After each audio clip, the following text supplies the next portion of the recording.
Hello everyone, আসসালামু আলাইকুম। আমি টুসু ইসলাম, আবারও নিলাম ছোট্ট একটি ভিডিও। তো আজকে চলে এসেছি স্বপ্ন থেকে কিছু কিনবো, কারণ বাসায় নাস্তা করার মতো ওরকম কিছুই নাই, সব শেষ হয়ে গেছে। তারপর চিন্তা করলাম যে কিছু বাজার করে নিয়ে আসি। তারপর চলে এসেছি স্বপ্নতে। ভাবলাম বিকালে কি নাস্তা করা যায়, মাঝে মধ্যে নাস্তা করতে পারি না কিছু, তার জন্য একটু ফ্রেঞ্চ ফ্রাই নিলাম। তারপর আবার সকালে কি নাস্তা করব, আসলে সকালে ঘুম থেকে উঠে পরোটা বা রুটি কোনো কিছুই বানানোর মতো মুড থাকে না।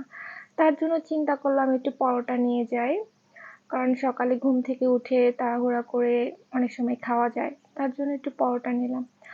আর আসলে স্বপ্নতে ঢুকলে সবকিছুই নিতে ইচ্ছে করে, মনে হয় সবকিছুই কিনি। আর স্বপ্নতে কিন্তু খুব ভালো অফার চলতেছে, সবকিছুর উপরে 20%, 10% করে অফার যাচ্ছে। তো আপনারা যদি কেউ অফার জিনিস নিতে চান, তাহলে স্বপ্নতে চলে আসেন। আর অফার কিনতে কিন্তু সব মেয়েরাই পছন্দ করে। দেখেন সবকিছুর অফার উপরেই অফার যাচ্ছে। তো তারপরে ভাবছি আজকে সবকিছু টুকটাক কিনবো। তারপরে চলে এসেছি আমের দোকানে। মামার দোকানে এত সুন্দর সুন্দর আম সাজায় রাখছে, মনে হচ্ছে আমি সব আমগুলোই নিয়ে নিই। আর আমগুলো একদম তাজা ছিল, টাটকা ছিল, একদম ফ্রেশ। মনে হচ্ছে সবগুলো মাত্রই গাছ থেকে পেড়ে নিয়ে এসেছে।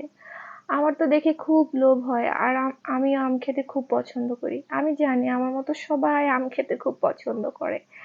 আমগুলো এত সুন্দর ছিল, কি আর বলবো। এডিট করার সময় আমার দেখে জল চলে আসতেছে।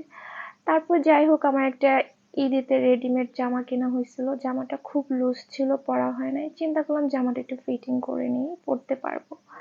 এইসব চিন্তা করে তারপরে টুকটাক সব কাজই আজকে শেষ করার জন্য বাসা থেকে বের হয়েছি।